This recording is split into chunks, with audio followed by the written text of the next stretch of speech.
You ask Tiger to solve. This deals with linear equations with one unknown. The final result is b=6. Let's solve it step by step. Simplify the expression. Expand the parentheses. Multiply the coefficients. Simplify the arithmetic. Expand the parentheses. Simplify the arithmetic. Group all b terms on the left side of the equation.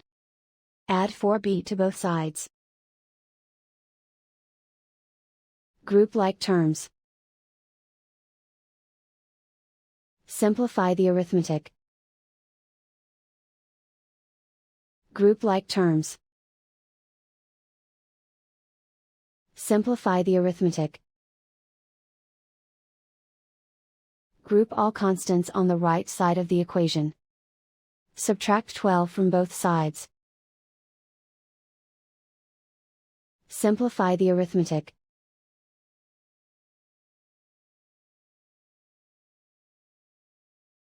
Isolate the b. Divide both sides by 6. Simplify the fraction. Find the greatest common factor of the numerator and denominator. Factor out and cancel the greatest common factor. And so the final result is b=6.